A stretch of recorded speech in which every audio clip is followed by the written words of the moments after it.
Thanks to the folks who led the way. Thanks to the folks, let us thank them every day. Welcome to the Fresh Toones Show. Today's show is in recognition of Women's History Month, and I have 5 women that many folks may never have heard of, and I'm going to share their story and these little brief stories about each one of these women. Their names are Frances Perkins, Kitkala-Sa, Wangari Maathai, Dorothea Dix, and Wilma Mankiller. These women may not be that well known, but they've made some important contributions to our history. I'm going to start out sharing the story of Frances Perkins. She was the first woman Secretary of Labor under Franklin Roosevelt. Here's her story. Frances Perkins. A lot of folks, I'm sure, haven't ever heard her name, but she was the first woman appointed to the U.S. Cabinet by FDR, and she was the Labor Secretary, and she really brought about some major changes. I first heard of Frances Perkins on a TV show on PBS, and then shortly after that, Elizabeth Warren, when she was still running for president, spoke about her on the Late Night Show with Stephen Colbert, and this is what she had to say about Frances Perkins. That story of the Triangle Shirtwaist Factory fire is a story of corruption. After that fire, the women got organized and they said, we're going to keep rallying, we're going to keep protesting, they're going to push from the outside. But Frances Perkins, who happened to be visiting and saw the fire, saw the women who jumped to their deaths, she said, I'm going to be on the other side. I'm going to be in government, and I'm going to lead the fight from there. And this is what happened. Over time, she goes to Albany in 1911 when women don't even have the vote. And she heads up a commission that investigates. They talk about fire safety, get changes, then move to rewriting the labor laws. The Great Depression hits. Franklin Roosevelt takes her to Washington. She becomes the first woman to serve in the cabinet of a president of the United States. And what does she do? She leads her part. She leads from the inside. Millions of people lead from the outside. And what happens? Well, she was a woman with a plan, and they got big structural change. That's when we got in America a minimum wage. That's when we got unemployment insurance. That's when we got Social Security in America. Shoot, that's when we actually got the weekend. Frances Perkins was one of those people that felt like she didn't want to hear all the excuses of why we couldn't do the things that were right and fair to people. She just wanted to go out and do it. Sometimes it took a battle, but she did accomplish a lot. I'm sure she'd be out there today trying to bring folks to understand better the climate change crisis that we're under. With so many other things going on, she'd still say, well, don't forget about this one, folks, because this is a biggie. Well, I think Frances Perkins pretty much felt like enough of this dilly-dallying around. Let's just get to work. She joined FDR's cabinet to work inside to try to bring change about, but she certainly encouraged the folks on the outside that were protesting to give her some of the backing to try to push some of these major social changes through. I'd just like to mention once more some of the things that she accomplished and worked so hard for. She headed up the CCC, which was the Civilian Conservation Corps. She drafted the Social Security Act. She established unemployment benefits and welfare for the poorest through the Fair Labor Act. She established the first minimum wage and overtime laws, which defined the 40-hour week. I'm certain most people would have something on that long list of things she accomplished that they really appreciate today. Frances Perkins certainly had the will, and she accomplished a lot of things that people said she could never do. She took some pretty harsh treatment when she was the Secretary of Labor, but she fought for the American people, and she got some very important things that have made our lives easier. And that was a little brief story about Frances Perkins. And the next woman whose story I'd like to share with you is the story of Kitkala-Sa. She was also known as Gertrude Simons Bonin, which combines her missionary given name and her later married name. She was of the Sioux Nation, She was a writer and musician, educator, and political activist. She wrote several works chronicling her struggles with her cultural identity and the pull between the majority culture she was educated within and her Dakota Sioux culture into which she was born and raised. I'm going to start with one of my favorite quotes of hers. Look up and see a new day dawning. Kitkala-Sa was born on February 22nd, 1876, on the Yankton Indian Reservation. She spent her early childhood on the reservation with her mother, who was of Sioux Dakota heritage. When Kitkala was 8 years old, missionaries from the Whites Manual Labor Institute in Indiana came to the Yankton Reservation to recruit children for their boarding school. Kitkala-Sa's older brother had recently returned from such a school, and her mother was hesitant to send her daughter away. Kitkala-Sa, however, was eager to go. For children who had never been off the reservation, the school sounded like a magical place. The missionaries told stories about riding trains and picking red apples in large fields. After debating the decision, Kitkala-Sa's mother agreed to let her go. She did not want her daughter to leave and did not trust the white strangers, but she feared the Dakota way of life was ending. There were no schools on the reservation, and she wanted her daughter to have an education. According to her autobiography, as soon as Kitkala-Sa boarded the train, she regretted begging her mother to not let her go. She was about to spend years away from everything she knew. She did not know English, and tribal languages were banned at the school. She would be forced to give up her Dakota culture for a, quote, American one. Kitkala-Sa's arrival at the school was traumatic. The children learned that everyone would get a haircut. In Dakota culture, the only people to get haircuts were cowards who had been captured by the enemy. Kitkala-Sa resisted by hiding in an empty room. When the staff of the school found her underneath a bed, they dragged her out, tied her to a chair, and cut off her braids as she cried out loud. Later in life, she wrote that the staff of the school did not care about her feelings and treated the children like, quote, little animals. After a few years, the school granted Kitkala-Sa permission to visit her mother during a school break. During the visit, her mother encouraged her to abandon school and stay at home. But she later wrote that visiting home made her sad. She returned to the school. Like many children, she may have felt that she no longer belonged on the reservation. Life at the school had changed her. In 1895, Kitkala-Sa graduated and joined a teacher training program at Earlham College in Indiana, where she was one of the few indigenous students. She then transferred to the New England Conservatory of Music, where she studied the violin. By 1900, she was teaching music and speech at the Carlisle Indian School in Carlisle, Pennsylvania, one of the most famous boarding schools in the country. Kitkala-Sa worked at the Carlisle School for less than 2 years. The experience reminded her of her traumatic education. She watched a new generation of young children arrive on trains and have their hair brutally cut. She began to question why the school required the children to give up their entire culture in exchange for an education. She saw the staff treat children cruelly and learned that the government paid the school for every child successfully removed from a reservation. She realized the schools were designed to erase her people's culture. Kitkala-Sa channeled her frustration into a love for writing. She wrote about her personal experiences and the customs and the values she had learned from her mother. Soon her essays and short stories were published in national magazines like Atlantic Monthly and Harper's Monthly. In 1901, she published a compilation of her work in a book called Old Indian Legends. That same year, Kitkala-Sa left the Carlisle School and returned to South Dakota. She took a job at the United States Bureau of Indian Affairs that supported her financially while she continued her true passion, writing stories that promoted Dakota culture and values.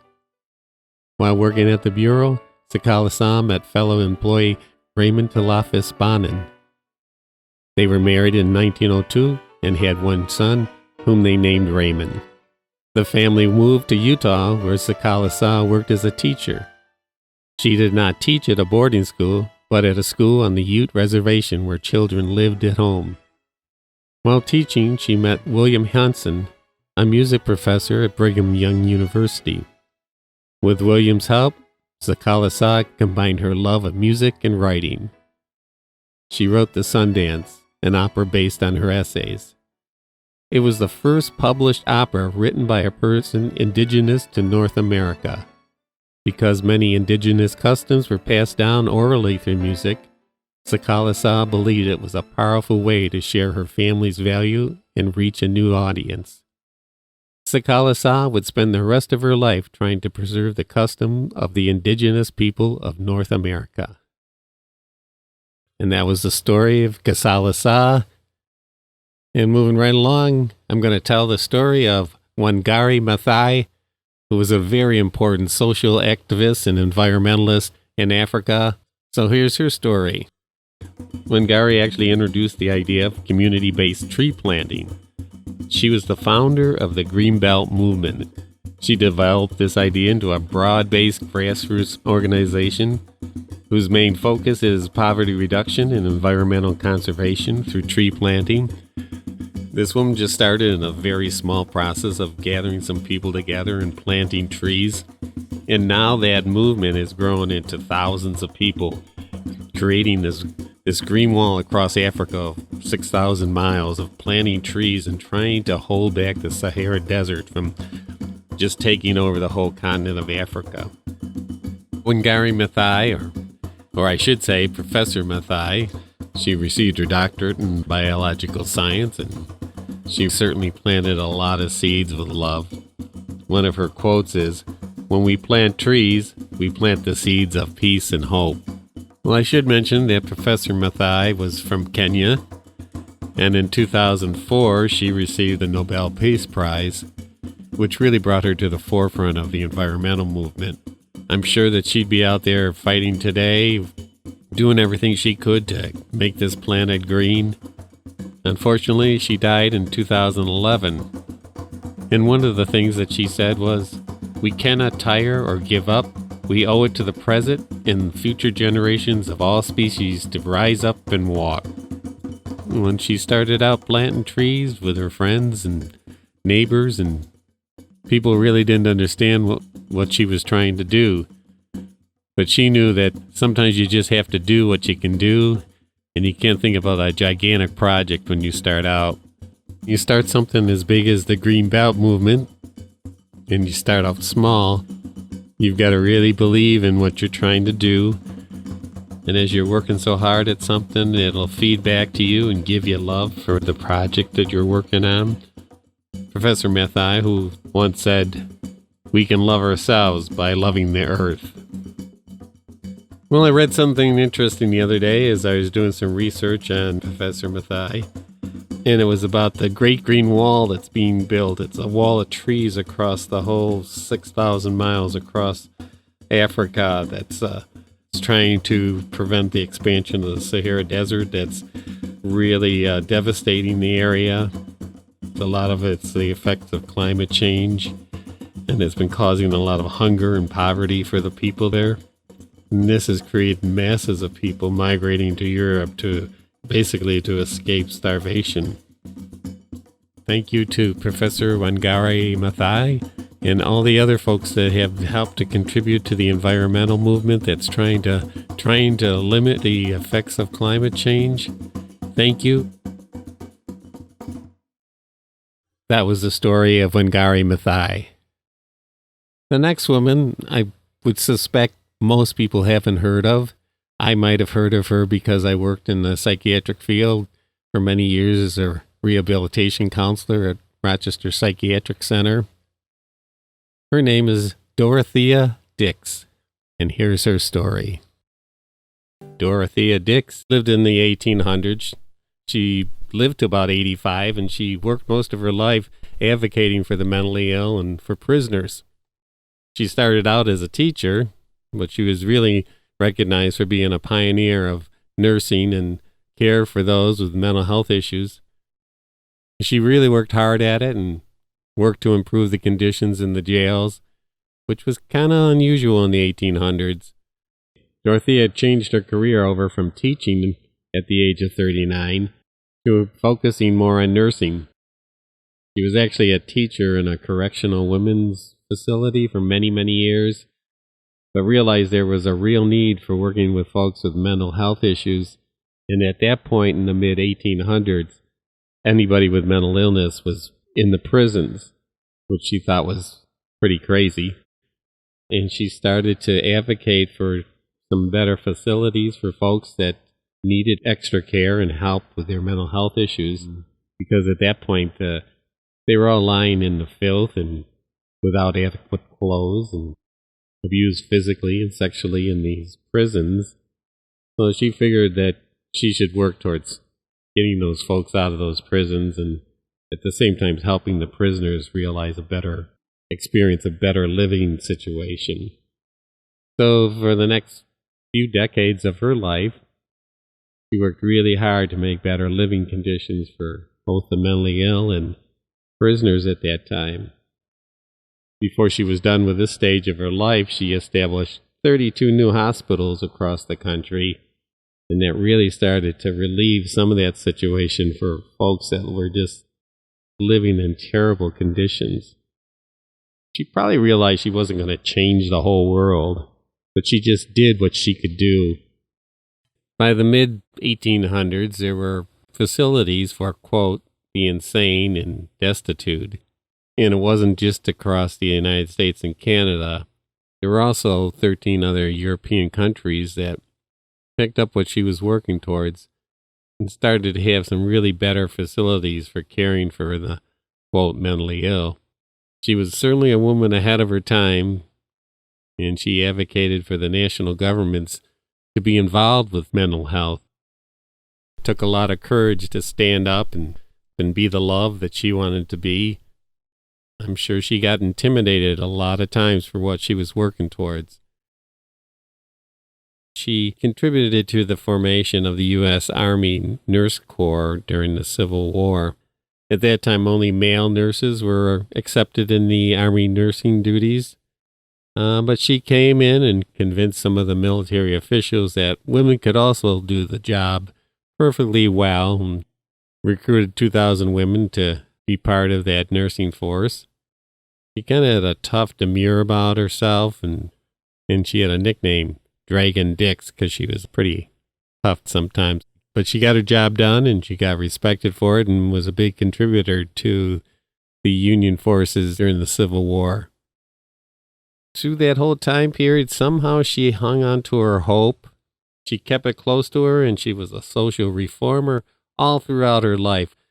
She was up against some pretty tough problems that most folks would have said, oh, don't waste your time trying to fix that. She did, and she did fix a lot of it, and she contributed so much to the efforts to socially reform the care of the mentally ill and destitute and prisoners during the mid-1800s. She certainly deserves to be one of the stars of my Inspirational Lives theme shows. And that's a little bit about Dorothea Dix. To wrap up today's show, I'd like to share this brief story about Wilma Mankiller. Although her name might sound kind of scary, she worked with other folk, and she actually worked with the federal government to pilot a self-government agreement for the Cherokee Nation and with the Environmental Protection Agency. I'll get into a little bit more of her story because it's quite a story, and although she's no longer with us, her spirit is certainly with us. And on many of the reservations, water rights and getting fresh water to the people that live on the reservation is a big concern and a problem. And Wilma Mankiller certainly worked to try to resolve that problem.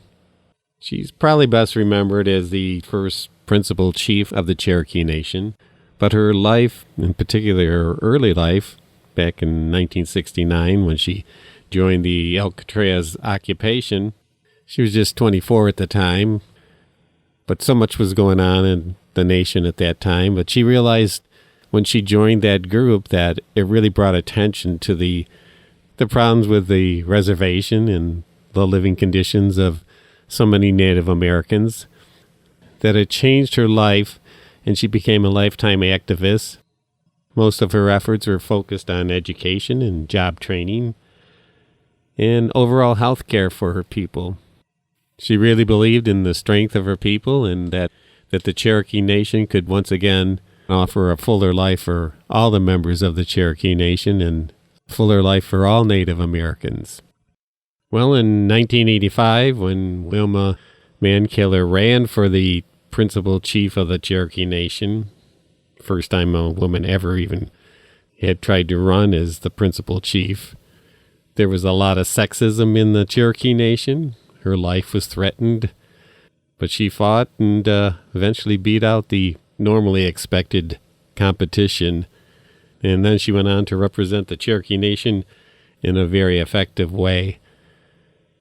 And if anybody really exemplifies, if there's a will, there's a way, I think Wilma Mankiller really exhibited this confidence, and that's why she was as successful as she was.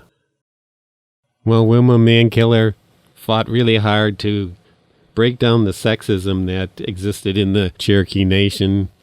And actually, in the past, the Cherokee culture had embraced women in power. And she tried to bring this to the attention of all the Cherokees, that there was a delicate balance that existed in the well-ordered world of men and women. She was pretty successful in her efforts, but unfortunately, in 2010, she died from pancreatic cancer. Well, Wilma Mankiller really worked hard her whole life to try to work towards a world that she wanted to live in, and she wanted her Cherokee Nation to live in, and all Native Americans and everyone actually to live in a better world than we presently are part of. We've got a pretty good lifestyle here, but there's certainly things that need improvement, and she certainly was a prime social activist that it was a shame to lose. But her spirit and inspiration can live on in many of us, and hopefully we can contribute to that world that we'd all like to live in. If you want to learn a lot more about her, there's a book called Mankiller, A Chief and Her People, and there's a documentary that's out called Mankiller. You should check them out and learn a lot more about her than I could share with you today. There's an awful lot of folks that want to be the star, and maybe it's in LA or wherever, but she was certainly a star and gave us some directions that we might like to follow. If you didn't know about Wilma before I shared that story, maybe you'll be inspired to check her out on the internet and find out even more about her. Maybe even check out some of the other women that I shared their story with on today's radio show. Once again, their names are Frances Perkins, Kitkala-Sa, Wangari Maathai, Dorothea Dix, and Wilma Mankiller. If I intrigued you at all and want to learn more about any of these women, please do so.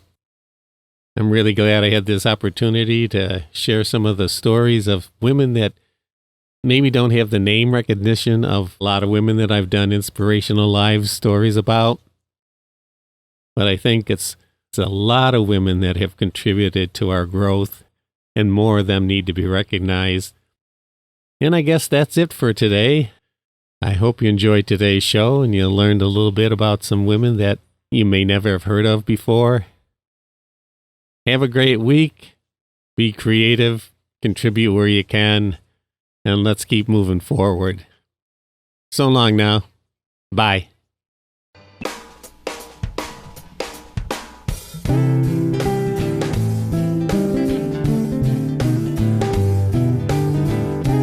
Thanks to the folks who led the way. Thanks to the folks, let us thank them every day. Open the doors when the doors were locked. Told the truth when the truth was mocked. Let us always remember mustn't forget that we listen very carefully and say what we must. Thanks to the folks who took the risk. What they taught us we mustn't miss. To lend a hand, to plant the seed of love and giving is what the world needs. We may only be a single being, but we must try and be all that we can be. The way we live will speak much louder for the things we want to say. Thanks to the folks who led the way. Thanks to the folks, let us thank them every day. In our effort to do what's right, let us try with all our might. Thanks to the folks. Thanks to the folks. Thanks to the folks.